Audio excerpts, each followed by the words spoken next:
जब चार्जशीट में स्पष्ट तौर पर लिखा गया है कि 1 लाख बैंक अकाउंट में थे और 1 लाख के होते आप 58 करोड़ का लैंड डील कर रहे थे, तो उसके बाद राहुल गांधी को क्या जरूरत थी कि वो रॉबर्ट वाड्रा के पक्ष में खड़े हो जाए? क्या जांच एजेंसी पे भरोसा नहीं है, कोर्ट पर भरोसा नहीं है? हर विषय पर हमने देखा है कि या तो ये जांच एजेंसी से प्रश्न उठाते हैं, या इलेक्शन कमीशन पर प्रश्न उठाते हैं, या सुप्रीम कोर्ट पर ही संशय पैदा करने की कोशिश करते हैं।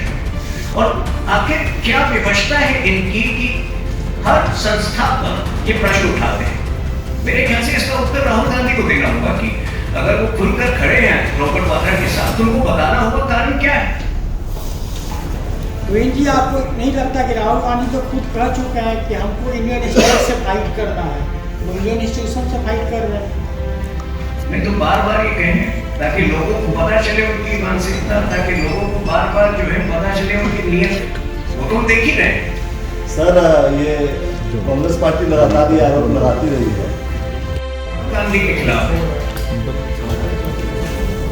यंग इंडिया लिमिटेड जो कंपनी उन्होंने बनाई थी, उसने मात्र 50 लाख रुपए देकर 2000 करोड़ से ऊपर की संपत्ति को हड़पने का काम किया था। तो एक तरफ हम देख रहे हैं कि रॉबर्ट वाड्रा, जिनके बैंक अकाउंट में मात्र 1 लाख है, वो 58 करोड़ की डील करते हैं। दूसरी तरफ यही काम करने का आरोप राहुल गांधी पर है, जिन्होंने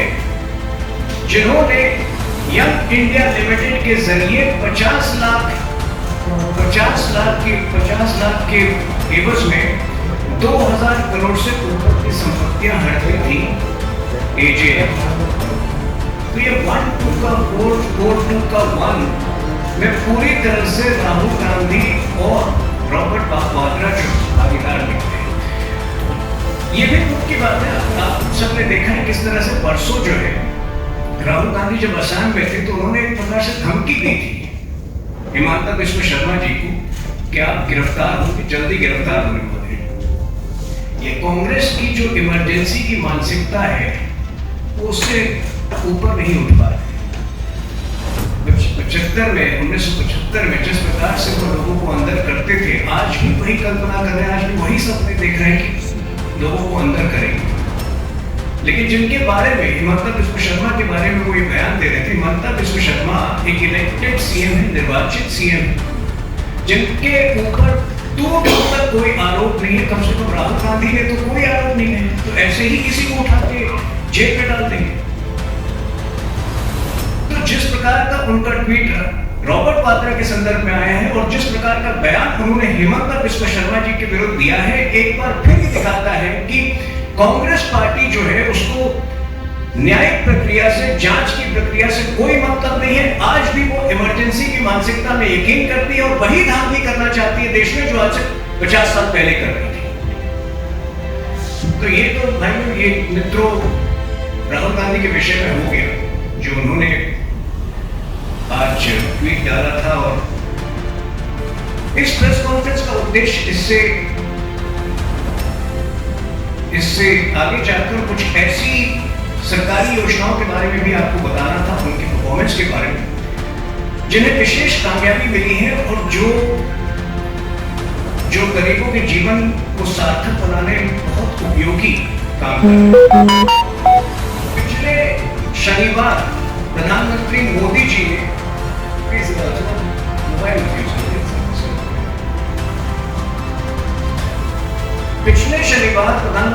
जी ने एक और एडिशन रोजगार मेला का एक और एडिशन जो है प्रधानमंत्री जी ने संबोधित किया था, जिसमें लगभग 51,000 लोगों को नौकरियां दी गई।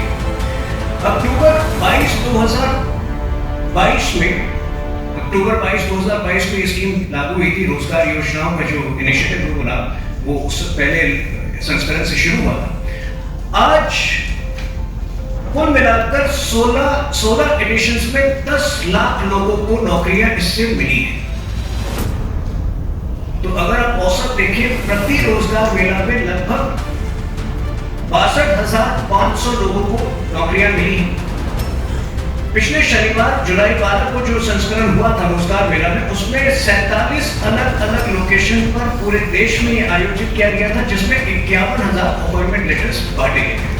देखिए, सबसे विचित्र और सबसे अच्छी बात इन रोजगार मेलाओं की यह है कि जो पुरानी धारणाएं थी, जब लोग सैकड़ों किलोमीटर दूर चल के एग्जाम देते थे, जॉब इंटरव्यू के लिए जाते थे और उसके बाद महीनों प्रतीक्षा करते थे, वो पूरी धारणा, वो पूरी जो पुरानी संकल्पना है जॉब प्राप्त करने की, नौकरी प्राप्त करने की, रोजगार मेला ने बदल दी है। यहां जो आपके आवेदन जो है सरकारी डॉक्यूमेंट्स जो सरकार के पास मौजूद है और जो सरकार के पास जो अपॉर्चुनिटीज हैं, इन दोनों को मिलाकर आपको ढूंढ कर जो है नौकरियां बांटी जा रही है। तो ये पूरा एक पैराडाइम शिफ्ट है, बहुत बड़ा शिफ्ट है। जो पूरा जो जॉब क्रिएशन का अप्रोच है, उससे ये पूरा जो जॉब क्रिएशन का अप्रोच बदल जाता है पूरे देश में। एक जॉब क्रिएशन जिसमें लोग तपस्या करते थे जॉब पाने के लिए, अब सरकार जो है मिशन मोड में आकर जॉब प्रदान कर रही है।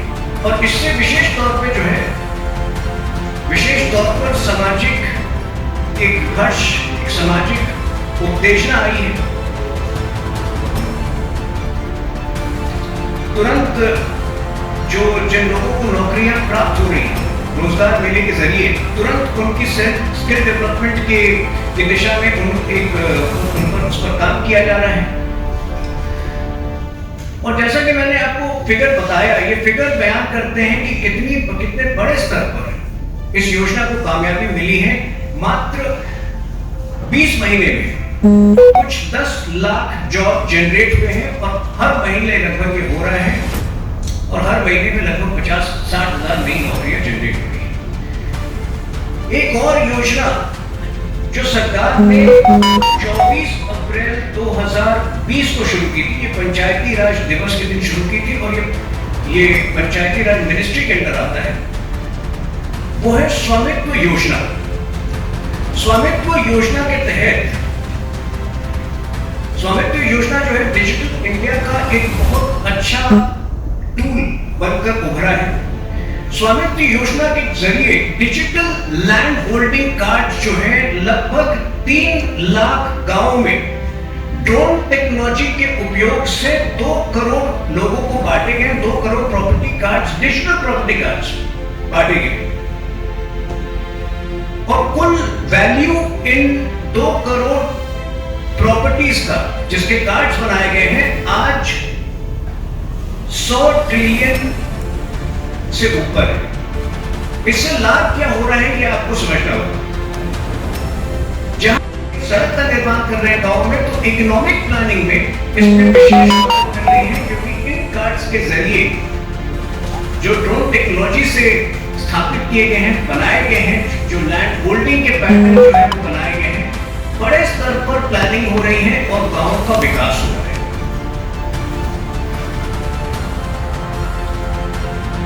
तो आज इसमें एक बार फिर जो डेटा है वो बता रहा है, बयान कर रहा है कि कितने बड़े स्तर पर 2 करोड़ अगर प्रॉपर्टी कार्ड्स केवल पिछले 3.5 साल, और 3.5 साल भी पूरे नहीं हुए, 24 अप्रैल 2022 को लॉन्च हुआ था ये स्कीम। 3 साल में 2 करोड़ से ऊपर प्रॉपर्टीज की पूरी तरह से जांच होकर ये कार्ड्स बन चुके हैं। 3 लाख गांव जो है इससे विशेष तौर पर लाभान्वित हुए।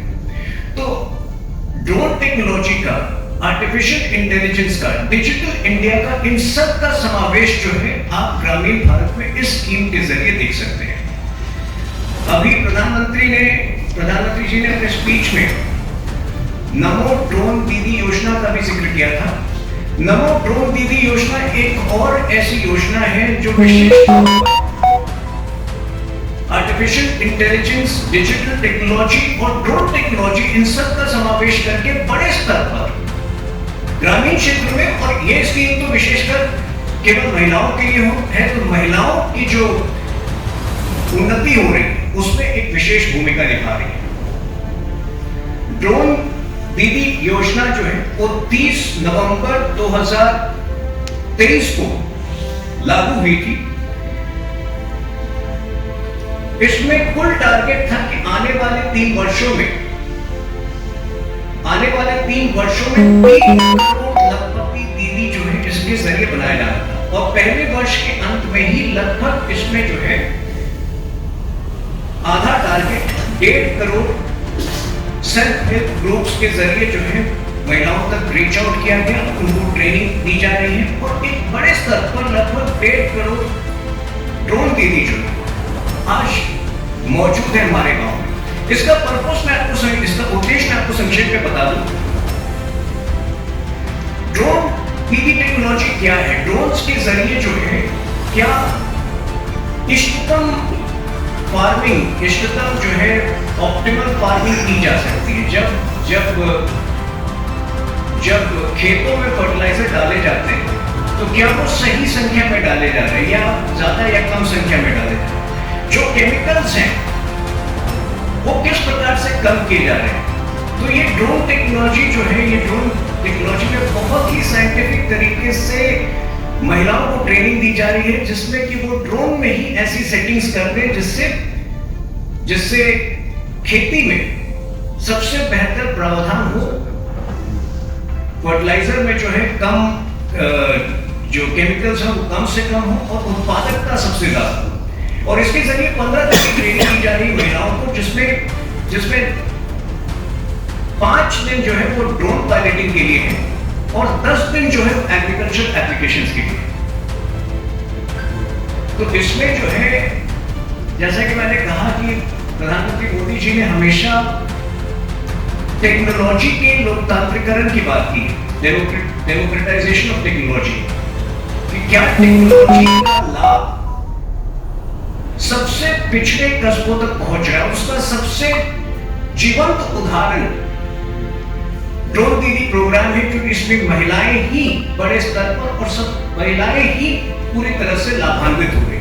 एक बार फिर जो फिगर है वो बहुत ही आशान्वित करने वाले फिगर हैं। जैसा कि मैंने कहा, पहले 3 साल के टारगेट थे 3 करोड़ महिलाओं को लाभान्वित करना, जिसमें 1.5 करोड़ जो है अब तक लाभान्वित हो चुकी है। इसी प्रकार की कई और स्कीम्स हैं जिसका विशेष लाभ हो रहा है और हमारी कोशिश यही होती है कि राजनीतिक गहमा-गहमी के बीच कुछ ऐसे स्कीम्स के विषय में भी आपको बताते रहे जिससे कि देश का भला हो रहा है, देश के लोगों का भला हो रहा है, जनता का भला हो, गरीबी दूर हो रही है। तो मूल तौर पर ये आज का प्रेस कॉन्फ्रेंस था। आपके प्रश्नों की प्रतीक्षा रहेगी।